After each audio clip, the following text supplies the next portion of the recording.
स्वागत है एक और नई वीडियो में। दोस्तों आज की वीडियो का टॉपिक है छत्तीसगढ़ माध्यमिक शिक्षा मंडल रायपुर शैक्षिक सत्र 2021 बाय माह अक्टूबर। तो असाइनमेंट 3 कक्षा 10वीं विषय आपका सामाजिक विज्ञान। दोस्तों आप लोगों का सोल्यूशन है सोशल साइंस का, तो आप लोग वीडियो में तक जूम रहे कमेंट करिएगा, आप लोग लाइक करिएगा और चैनल को सब्सक्राइब करिएगा। कमेंट करिएगा किस असाइनमेंट का सोल्यूशन चाहिए, हम आप लोगों को जल्दी सोल्यूशन प्रोवाइड करवा देंगे। देखिए हम आप लोगों को सभी क्वेश्चन के आंसर बताएंगे। पहला क्वेश्चन है, मोटे अनाजों के उत्पादन में कमी होने के क्या कारण है। उत्तर देखिए, सन 1951 के बाद गेहूं, चावल और खाद्यान्नों के उत्पादन में जहां वृद्धि दर्ज की गई, वहीं मोटे अनाजों के उत्पादन में कमी आई है।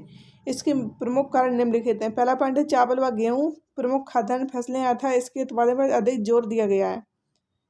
दूसरा पॉइंट देखिए, फसल उत्पादन आज एक व्यवसाय बन चुका है, इस कारण किसान उन्हीं फसलों की प्राथमिकता देते हैं जिनमें अधिक लाभ मिल सके। तीसरा पॉइंट, बढ़ती जनसंख्या की खाद्यान्न आवश्यकताओं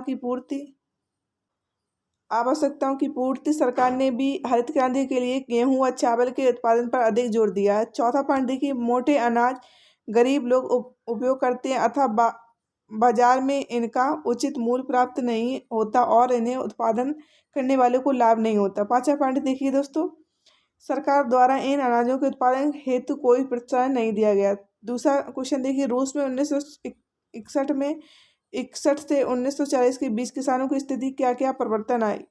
तो उत्तर देखिए, सन 1963 ईस्वी के रूस में कृषकों दास के रूप में रखा गया। किसान जमीन से बंधे थे और वे बिना भू स्वामियों की आज्ञा से दूसरे काम धंधे नहीं कर सकते थे या गांव छोड़कर नहीं जा सकते। सन 1861 ईस्वी में जार की घोषणा के बाद किसानों को इस प्रथा से मुक्ति तो मिली, मगर तब भी जमीन भूस्वामियों के पास ही थी और किसान को यह जमीन ऊंची 8400 जी हाँ दोस्तों, याद कर लीजिए व्हाट्सएप नंबर। आप चाहे आपका मैथ का सवाल हो, फिजिक्स का हो, केमिस्ट्री का, बायोलॉजी का, आपके हर डाउट का क्वेश्चन मिलेगा। वीडियो सीधा सोल्यूशन आपको व्हाट्सएप नंबर पर अपने फ़ोन में डाउनलोड का 8400 नंबर सेव करना है। बस चार्ट ओपन कीजिए, जो भी आपका डाउट है उस सवाल की फ़ोटो खींचनी है और उसे क्रॉप करना है। 5 सेकंड के अंदर वीडियो सोल्यूशन मिल जाएगा।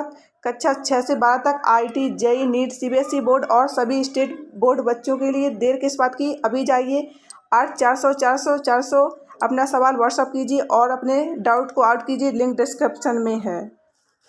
उसी किराए पर मिलती थी। जार की पहल पर भूस्वामी की जमीन किसानों को दे दी, मगर उसके लिए किसानों को बहुत बड़ी कीमत चुकानी पड़ी। शासन की ओर से यह रकम स्वामियों को चुकाई गई और किसानों को इसे किस्तों में पटाना था। जब तक वह ऐसे पटा नहीं देते, उन्हें गांव छोड़कर नहीं जाने की अनुमति नहीं थी।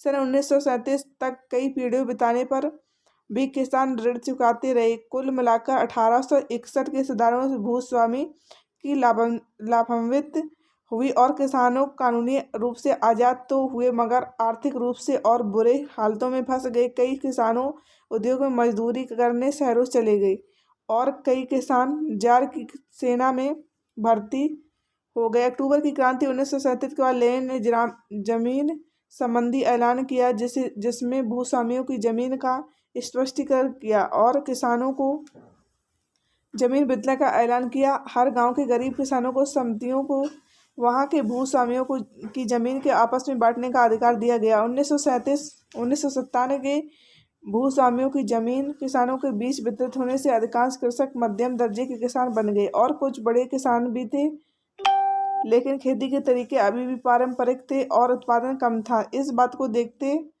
हुए स्टालिन ने कृषि में भारी बदलाव लाने की पहल की। इसके तहत किसानों को कहा गया कि वे अपने अपने खेतों को मिलाकर विशाल सामूहिक फार्म बनाएं, ताकि बड़े पैमाने में खेती की जा सके और खेती में मशीनों का व अन्य तरीकों का उपयोग किया जा सके।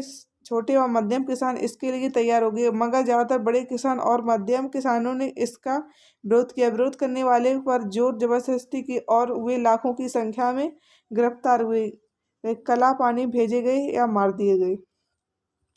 आगे देखिए तीसरा क्वेश्चन, ऋण की सुविधा एक और हमारी आय बढ़ाने में सहायक होती, वही दूसरी ओर कर्ज के जाल में फंसा देती, कैसे? आसपास के उदाहरणों में समझाइए।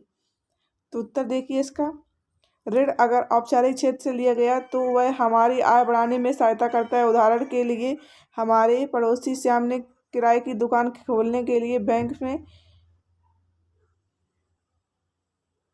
2 लाख ऋण लिया। इसके बदले में उसने अपना घर ऋण आधार के रूप में बैंक के पास बंधक बनाया। जब श्याम को दुकान 2 महीने बाद अच्छी चलने लगी तो उसे ऋण की किस्त 10,000 प्रतिमाह देना आरंभ किया। धीरे धीरे उसकी दुकान अच्छी चलने लगी और 3 वर्ष में श्याम ने अपना पूरा ऋण चुका दिया तथा